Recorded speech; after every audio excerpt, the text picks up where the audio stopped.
road user. So our requirement is to maintain the roads during design life. So there are multiple options to maintain. One of the common approach is uh, to maintain it after it has deteriorated a lot. That is what we say as rehabilitation of the pavement. But the main disadvantage associated with providing directly rehabilitation is the cost associated. So one thing is the cost. Other thing is the road users would have felt discomfort for a certain duration of time. That could have been avoided if we regularly maintain our roads. It's similar to our human body. So what it is commonly said as prevention is better than cure, right? So in case of roads also, prevention is always better than cure. So for that, what we adopt is preventive maintenance. As per the Indian Roads Congress, preventive maintenance is defined as a planned strategy of cost-effective treatment of existing roads and its appurtenances. Okay, so what we do is preserve the system. That is, we reduce the rate of the pavement or the roads, prevents future deterioration, and improve the functional condition. Here, functional condition is referred to as the riding quality, riding comfort, and the friction that the road needs to provide. All of us know that when we apply brakes, we want our roads to, we want our vehicle to stop. But with time, what happens is when the traffic moves on the roads, it gets smooth with time. As a result, the friction of the roads reduces. So timely maintenance would ensure that proper resistance to skidding is there throughout the service life of the road. But we have to keep in mind that these preventive maintenance, what we are going to talk for the session, these do not contribute to the load carrying of pavement. Load carrying capacity is whenever any traffic load is moving on the surface of the road. In that case, the stresses exhibited by the vehicle should be resisted by the road, structure of the road. So if the resistance to stresses is not sufficient with the existing pavement structure, then in those cases, preventive maintenance should not be applied and we should go for rehabilitation. Okay. So when should we apply preventive maintenance? So this is a typical graph showing pavement condition with respect to the age of the pavement. Okay. As you see that initially when the road is constructed, it is having a very good pavement condition. With time, it deteriorates. Okay. The interesting part is initially the deterioration rate, if you observe, it's very, very slow. Subsequently, as the pavement starts deteriorating, the deterioration rate keeps on increasing. Right? So this figure shows that initially the pavement will be in very good condition. Then once it starts deteriorating, it will keep on deteriorating very, very fast. Eventually, what we see commonly as potholes and major distresses will occur if we do not prevent it or maintain it when we had time. So preventive treatment are provided as per the IRC specification when the pavement is in good condition, having a PCI rating between 80 to 90. Okay. So let us look at some photos. So this condition is where you see that raveling has started to occur, or you see minor cracking is there. Okay. So this is a sign, the road is giving a sign that the pavement has started to deteriorate. So fix this before things gets worse. Okay. Alternatively, if we don't see those signs and act immediately, then what eventually we see is totally cracked pavement with minimal resistance to load coming from the traffic, or what you will see is potholes on the roads. In these scenarios, you should not go for preventive maintenance. You should always go for rehabilitation in the form of milling this layer and then applying a new surface course along with a binder course. So the question comes is preventive maintenance really beneficial? The answer is yes, it is beneficial with the condition that the existing condition of the pavement or the road should be in a good condition. So it improves the service life, it delays the need of rehabilitation and reconstruction, and it is overall, if we see the life cycle cost, we are saving the money. So initially, the capital investment or the cost might seem to be higher. But if you see for the life cycle, let us say, if you see for the period of 20 years, if you have to, in those 20 years, if you have to put two rehabilitation and one reconstruction, that might prove to be much more costlier than providing five preventive maintenance treatment at a proper interval. So, since we have discussed so much on preventive maintenance, so what are the available options currently in India that could be used for preventive maintenance? Some of them are crack sealing, fog seal, slurry seal, microsurfacing, surface dressing, thin surfacing, and ultra thin friction course, out of which surface dressing had been extensively used, but the drawback that comes with surface dressing is if the movement of the vehicle is at a very relatively very high speed, then in those cases, the aggregates in the surface dressing might come off, and that might lead to breaking of windshield of the car that is moving behind that fast moving vehicle. So it becomes a risky scenario.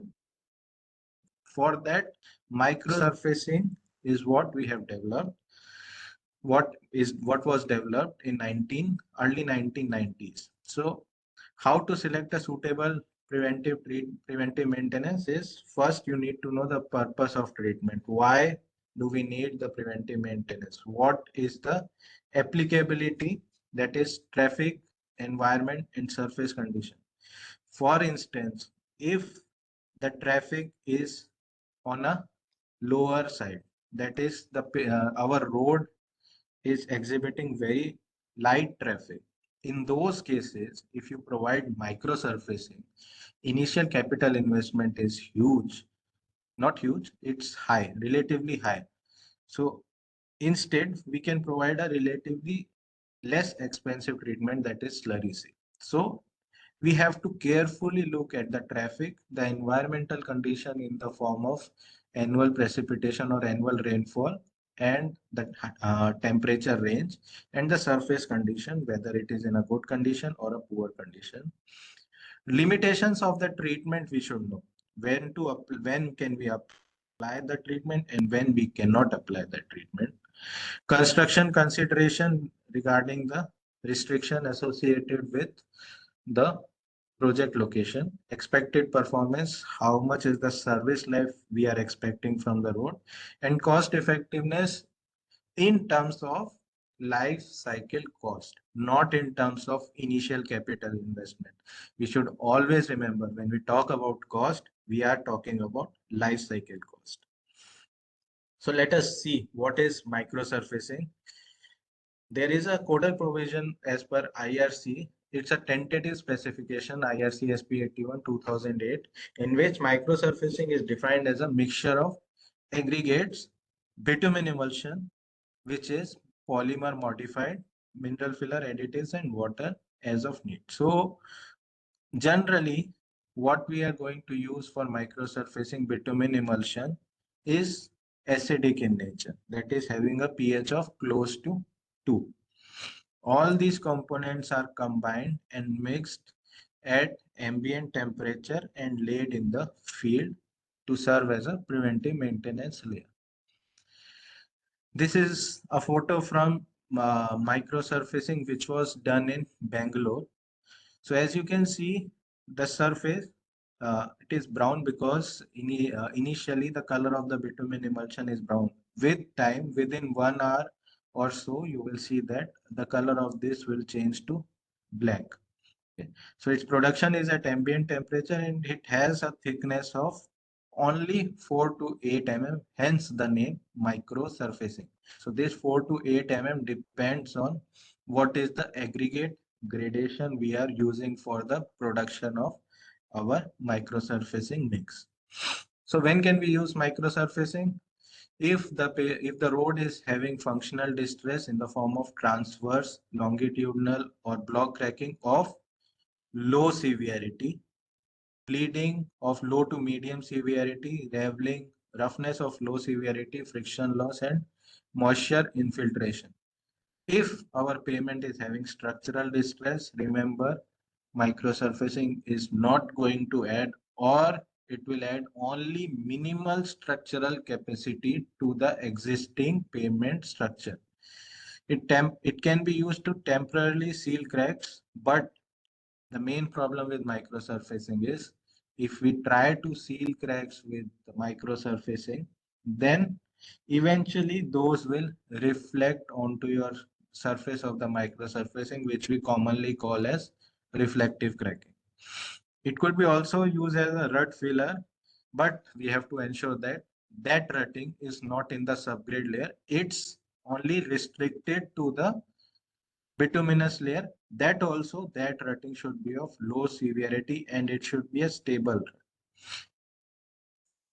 When not to use microsurfacing, in case of structural failure, extensive pavement deterioration, thermal cracks are there of high severity, or if the mix has already been subjected to stripping due to moisture damage, then if you put a layer of microsurfacing, what we are eventually doing is the moisture is present in the existing layer and we are trapping that moisture with the impervious layer on the top. So that moisture will remain present in the bituminous mix, eventually leading to faster stripping. So moisture should not be present when you are using microsurface. Benefits are quick construction, no rolling and compaction, early opening to traffic within 45 minutes to 1 hour we can open to traffic, reduced environmental impact, cost effective in terms of the life cycle cost, higher durability and delays the rate of payment deterioration. So this is a brief overview of the literature review showing the environmental impact and the cost benefit associated with microsurfacing. It was a strength, weakness, opportunity, threat analysis conducted on the microsurfacing treatment with respect to the conventional hot mix overlay. So what we eventually found was the performance improves as well as the energy consumption and emission of greenhouse gases is minimized, that too by a huge margin, that is 13 times or 4 to 10 times less than the conventional technologies that we are currently using in all over the world. So with this, we can say that yes, the performance is good, the environmental impact is reduced, the energy consumed is less, and the cost is also, life cycle cost is also less. In terms of all the sustainability components, our microsurfacing treatment is performing well. So what we'll do is now understand the design and construction aspects of our microsurfacing mix. So design includes material characterization in terms of aggregate and bitumen emulsion. One of the reason of microsurfacing treatment being expensive is because of we need high quality aggregates, because since we are using microsurfacing treatment on the surface layer and plus layer. So the quality of aggregates is of utmost importance when we design the microsurfacing mix. Aggregate gradation then will finalize based on the location of the project, whether it is in a rural area or a urban area. Based on that, we will decide our aggregate gradation. Mix design will include production in terms of its workability and initial strength, and performance in terms of resistance to raveling and bleeding. And then based on the performance parameters, we'll finalize the job mix formula. Let us look at it one by one. What does each parameter mean? So the material related decisions that we need to make is bitumen emulsion, the source and type, and the formulation of the bitumen emulsion we need to finalize. The source and type, aggregate gradation and mineral filler dosages we need to finalize. And finally, additive type and additive dosage we need to finalize. Then comes the mix related parameters, production in terms of compatibility, workability and initial strength, and performance in terms of raveling, bleeding and moisture damage. So all these parameters we have to finalize, and all these mix related properties we have to finalize during the design process itself. So it's a little bit of a cumbersome task than our conventional hot mix asphalt. So aggregates for microsurfacing should be crushed, stone dust, clean, sharp, hard, durable, and uncoated dry particles. The main property that we are focused on is sand equivalent value. Why sand equivalent value? Is because it gives us the clay content. Since the content of fine aggregate is relatively very high, if clay content is present, then the compatibility issues come. So if the sand equivalent value is less than 50, what we generally observe is aggregates might not be compatible with emulsion. Soundness we need such that to ensure that our aggregates are durable enough to resist weathering action. These are the two gradations available, type 2 and type 3. If you carefully see, type 2 is a relatively finer gradation and type 3 is relatively coarser gradation. So now comes the question, when should we use type 2 and when should we use type 3 gradation? So type 2 gradation should be used in urban and rural areas where residential streets and residential streets. So wherever the speed of the vehicles is relatively less and the traffic volume will be relatively less, there you go for type 2 gradation. On the other hand, if the traffic is high in the range of 1500 to 4500 CV commercial vehicles per day, and the location of the project is in primary and interstate route highways, then we go for type 3 gradation since it provides a better skid resistance because of its macro texture. Next is bitumen emulsion. So we all know that bitumen emulsion, our bitumen particles are dispersed in water phase with the help of emulsifier.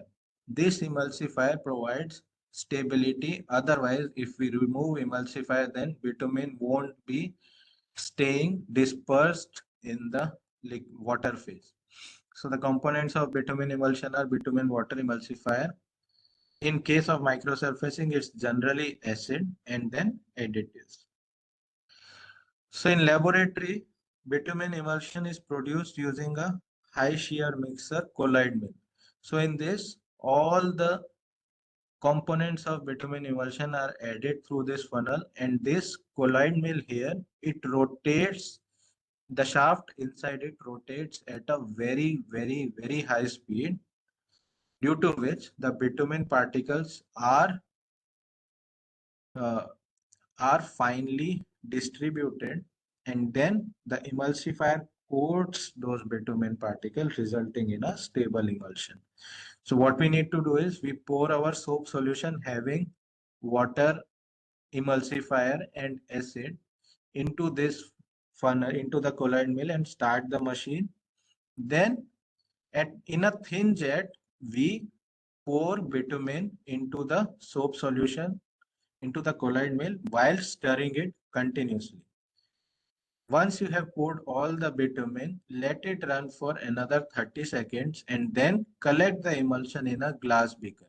Eventually, what will end up is bitumen emulsion that is stable. Okay.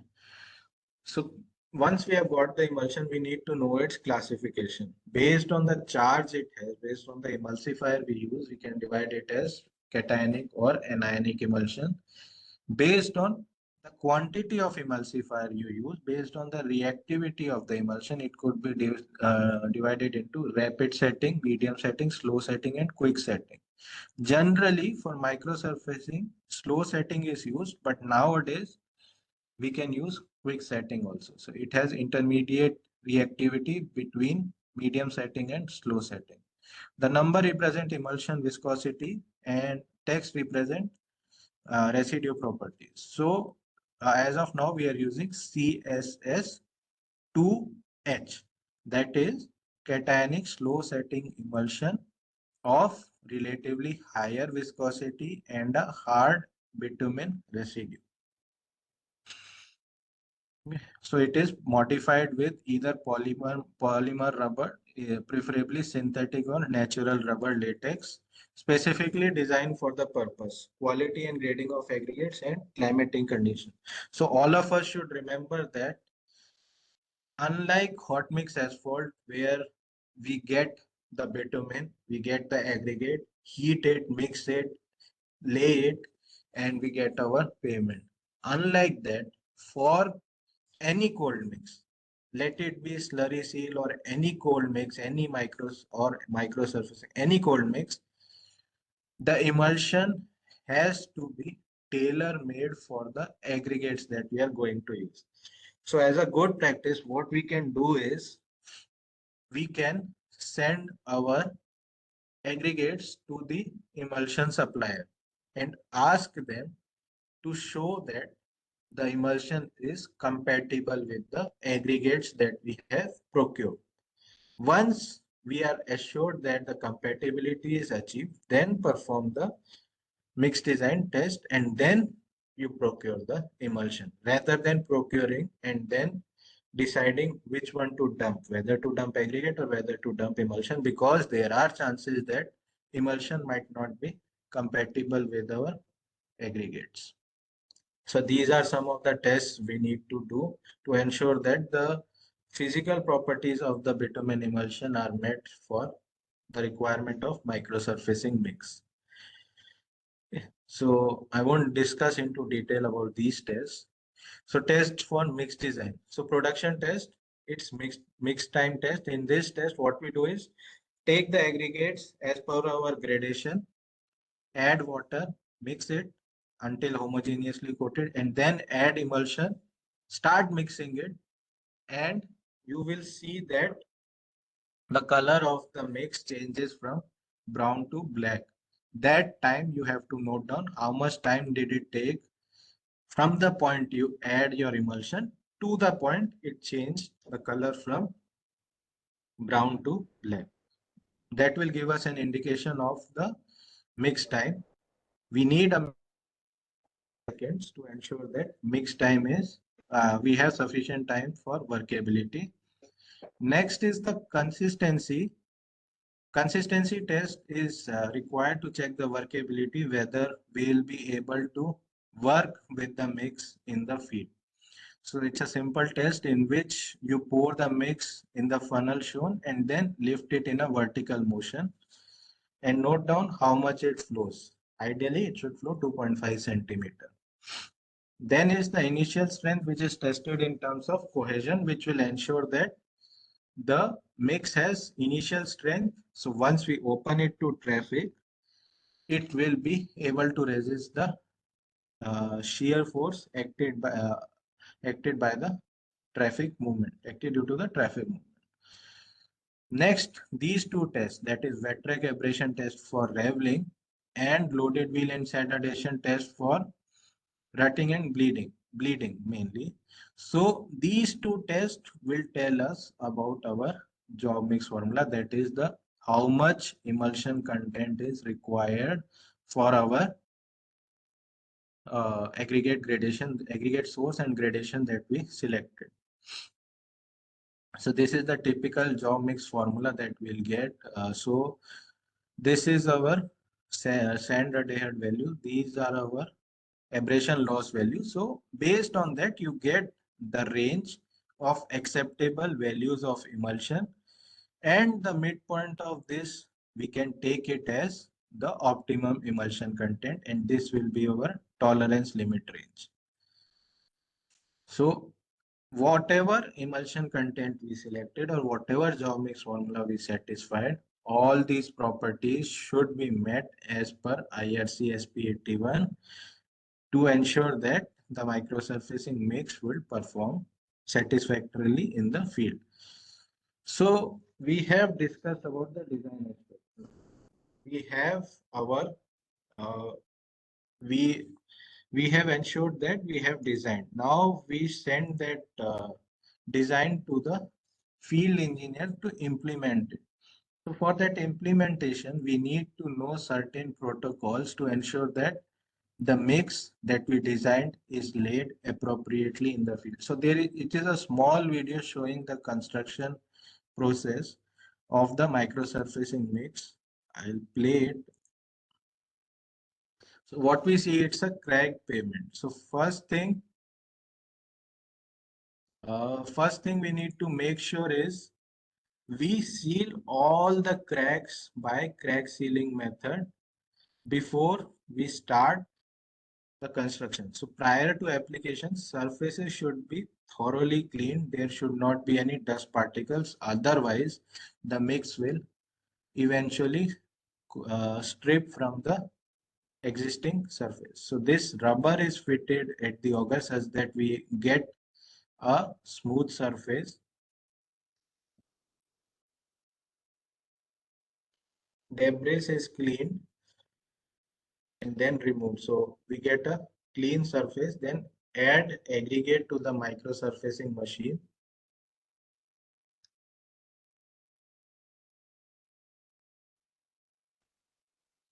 So already there is water emulsion and other components are present in this. So first water is added and then emulsion is added. While continuously mixing, here the mix is dropped and near the spreader box, it is continuously mixed to avoid segregation. If we don't mix it here in the auger box, then what we are going to see is segregated mix will come out of the paving machine, out of the paver. Only at the edges it is smoothened.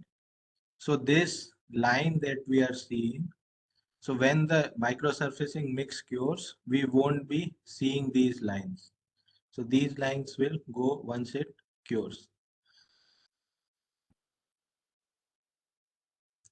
The spraying of water is optional.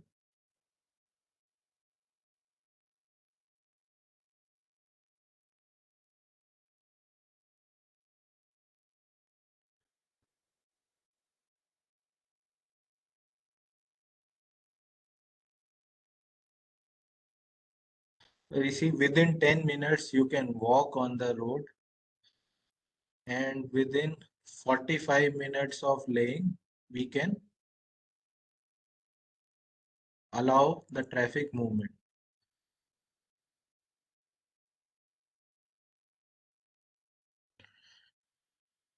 So let us discuss the construction protocols as per IRC guidelines, which we need to follow. So first is weather and seasonal limitation.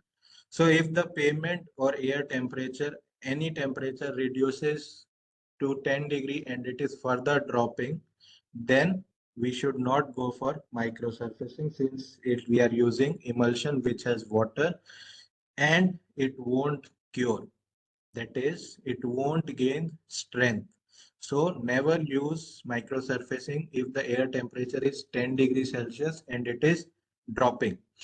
If there is stagnant water, then that water needs to be removed before application of microsurfacing mix. So for preparation of surface, we need to clean the surface and then pre-treat the cracks with the help of crack sealant. Then application of tech coat is optional if the surface is hungry and dry. For instance, if we are directly applying microsurfacing on a granular layer, then yes, tech coat is required. But if it is a bituminous, if it is a flexible pavement which was constructed 5 to 6 years back, but what you observed is cracking has started. So in those cases, it might not be required to apply tech coat because application of tech coat might result in bleeding in those cases. So if we are using tech coat, then we have to go for a rapid setting 1 emulsion plus 3 parts of water to dilute it. Machine, it's a self-propelled truck mounted, which has all the components for mixing the aggregates with the emulsion and properly laying without having undulations on the surface of the mix. Application of microsurfacing mix, we pre-wet the surface with water. Surface is very dry. Then with the help of the spreader box, agitate and spread the mix uniformly. Twin shaft pedals or spiral augers are there for that purpose. In the video that we saw, we had our spiral augers that were continuously moving and ensuring that there is no segregation in the mix. Front seal ensures no aggregate loss and rear seal ensures the final strike off, that is the surface finish of our microsurfacing mix is of the satisfactory limit, is as per the satisfactory limit. Longitudinal joints, if we are providing in case of in case where the road width is high, so we need to provide joints. In those cases, butt joint should be provided with the overlap of less than 60 to 100 mm. Surface finish, we need to ensure uniform surface texture is there throughout, free from blowholes and surface irregularities. And one thing we need to check is the skid resistance. Since the primary purpose of microsurfacing mix is to enhance the skid resistance of the mix. The skid resistance should always be checked with the help of British pendulum tester under wet condition. The value should be less than or equal to 65, ensuring that sufficient friction is provided to the pavement and it is safe for use. So control of traffic, we do not open for traffic till 2 hours. Then subsequently, it is allowed for light commercial vehicles, up to light commercial vehicles for 20 km per hour till 12 hours. Subsequently, after 12 hours, it could be allowed for all traffics.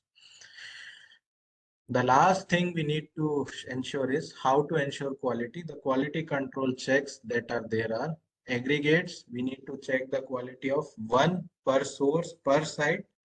Moisture, we need to check 2 per day, and gradation. Moisture in aggregates, we need to check such that we know how much water we need to add. So at least 2 times per day, preferably one at the starting of the day and the other post lunch. If you take a small break, that time you can check the moisture content. And gradation 2 per day at site. It hardly takes 15 to 20 minutes to get the gradation. But if the gradation is not meeting the job mix formula, then the job mix formula is not applicable for those aggregates. So gradation is of utmost importance. Emulsion quality, that is the physical properties we need to determine for 1 per lot of 20 tons. So for example, if we require 100 tons of emulsion, we need to check the quality. At least we need to take 5 samples out of that and we need to check the quality.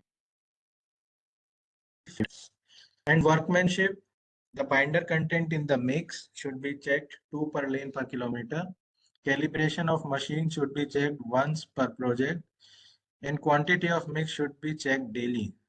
In this, calibration of machine is often ignored, but imagine the calibration goes off and you are thinking that you are adding certain quantity of aggregate and certain quantity of emulsion, but that quantity might not be actually what you're adding. So you might be adding less or more bitumen in your mix.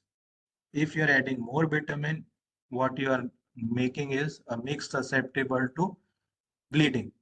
If you're adding less bitumen, then it will be susceptible to adhesion losses, that is raveling. So we have to get a balance. So lower binder content will aggravate raveling, higher binder content will aggravate bleeding. So we cannot go for a high or low emulsion content. And the quantity of mix should be checked daily. Thank you. That's all from my side. I hope the all the points of microsurfacing are clear to the participants.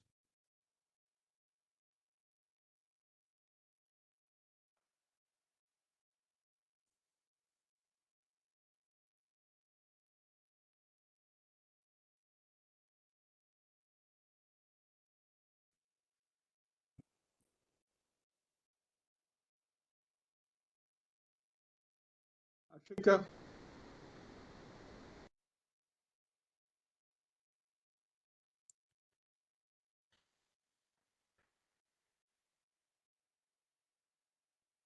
Yes.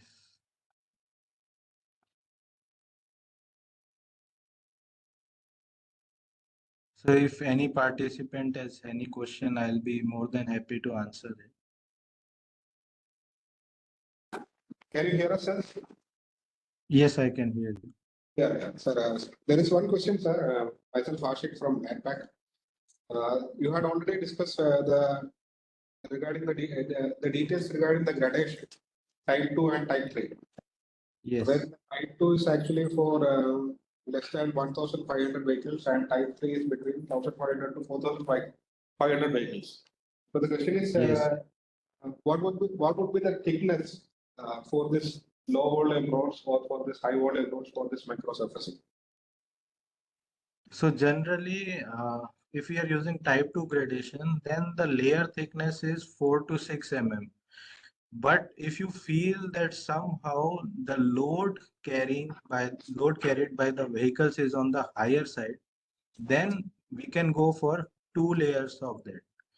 So generally, wherever the traffic load carried by the traffic is high, we go for two layers. So if it is type 2 gradation, each layer will be around 4 to 6 mm. So two layers will be 8 to 12 mm. And if it is type 3, it is 6 to 8 mm. Okay. Okay, sir. Thank you. Thank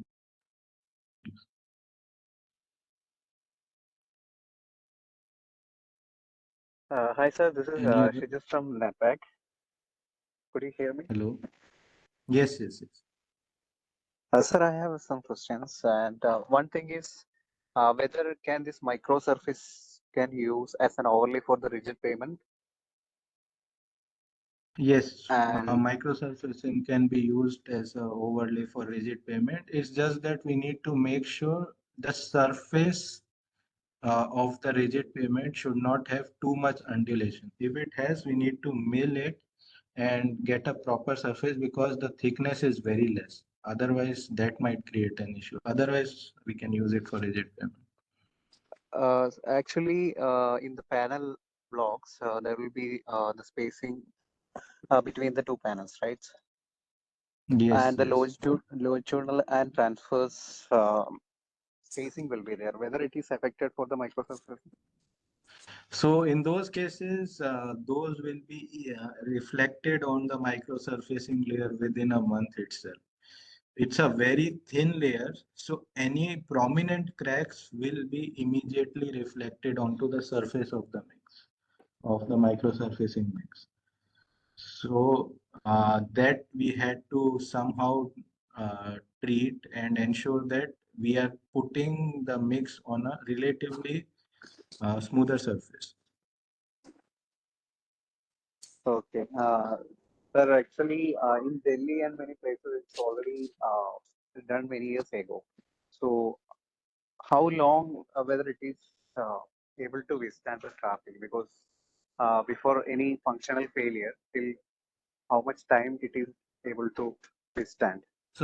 So if the existing pavement is structurally sound, then the average service life as per literature is 5 to 7 years. That is what IRC also recommends.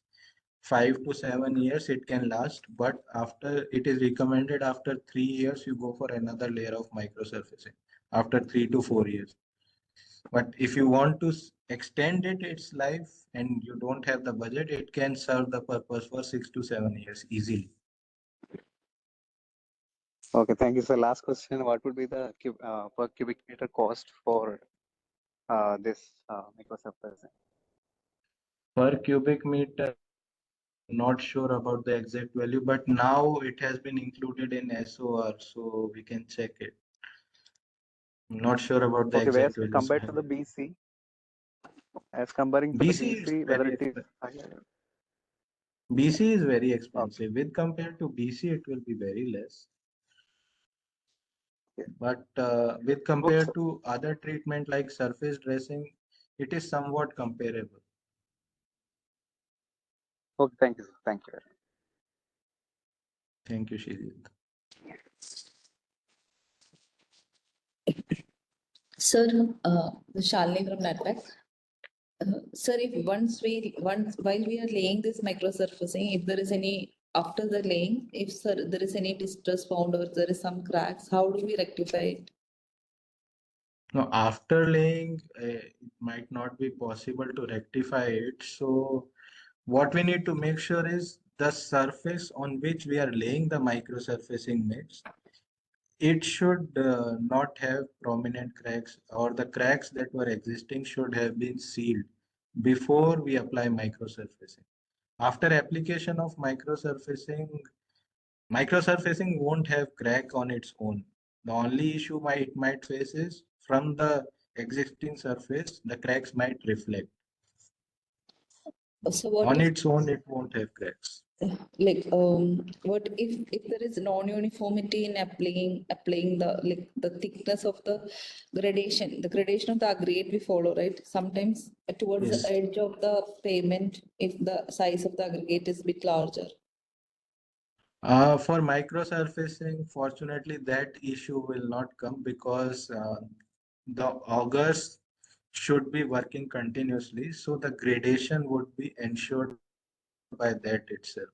So, and at the edges also, you might have seen in the video, they were sweeping the edges, right? It's not a solid mix. Initially, it's in the liquid state. So the edges we have to swipe. That's the only thing we need to consider. Otherwise, that won't be an issue as long as the consistency test is done properly. That won't be an issue. What are you had explained the tests for the aggregates, right? Which all tests should we just check? We don't need to do the tests which we do for the surface over bituminous concrete or all that, right? What are the tests? That are not. So the tests, the performance tests that we need to do are raveling and bleeding. Those are the two main tests. We don't check for stability and flow value since it's not a structural layer. We do not expect it to give any strength. My question was related to the aggregates. Aggregate testing is that only sand equivalent value, soundness test, and water absorption. That's the only three tests that are supposed to be done. Okay, no need to do the strength test. No, not required. It's not taking any strength, so no point of checking the strength test. Like impact, abrasion, those are not required. One more thing, why we are using the slow setting emulsion for this? So any emulsion we use, the emulsion type is dependent on the aggregate gradation. So in our case, if you would have observed the gradation, it's mostly 4.75 mm passing. So the aggregate itself has a very major chunk of fine aggregates. So since those aggregates are fine, to get the workability for the time duration that is required for production of the mix, we use slow setting. If the gradation is coarser, we use rapid setting.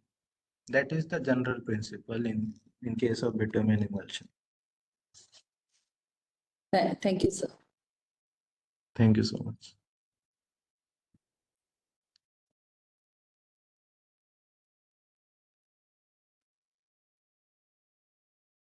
Per square meter construction cost of microsurfacing layers.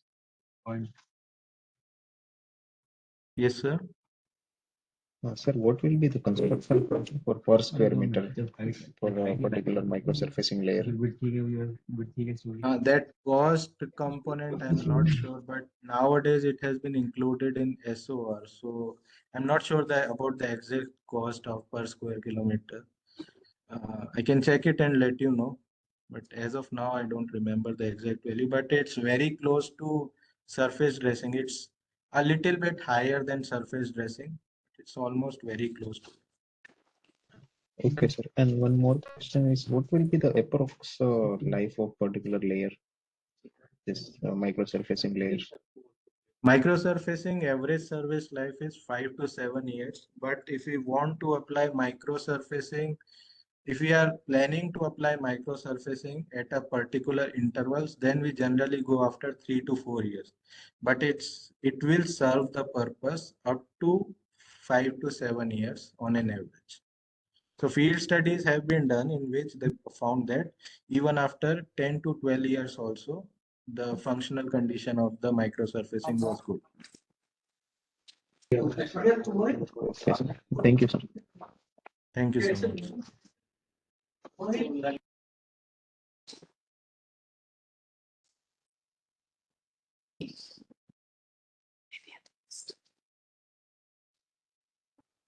Any other questions from the participants?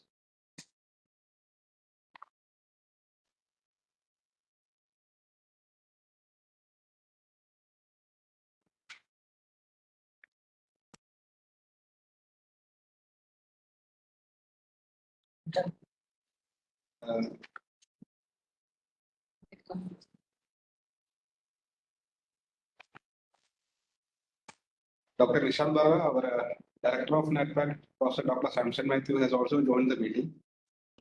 Okay. Yeah, Nishant, Samson. Hello, sir. Just listening to your talk. Fine. Okay. Anjan was your guide, no? Co-guide. Yes, sir. Yes, sir. Yes. Okay. Fine. It's a good work. Good. Thank you so much. Okay. Fine. Ashik, you probably listen. You can wind up. Okay, sir. Thank you. Now I call upon Sri Ashik, Junior Scientist, to propose the vote of thanks. Thank you, Ashwini. On behalf of NATPAC, it's my privilege to propose a vote of thanks in this occasion. First of all, let me take this opportunity to extend sincere thanks to the key expert, Dr. Nishant Bhargava, Assistant Professor, Department of Civil Engineering, BITS Pilani. The expert has shared the insights covered and distinct perspectives offered have undoubtedly elevated our collective understanding on this microsurfacing techniques. Also, the video footages which was showed has given it was really informative and it has demonstrated some practical applications of microsurfacing in the field. We'd also like to extend our thanks to all the attendees for your active participation. Hope you had found the information presented today both informative and inspiring. And we are very much thankful to our director, Dr. Samson Matthew, and all the division heads of NATPAC for the constant guidance and support in shaping this event. Finally, let me thank everyone in attendance for coming out today and making this event a memorable one. Thank you and have a wonderful day. Thank you. Thank you so much.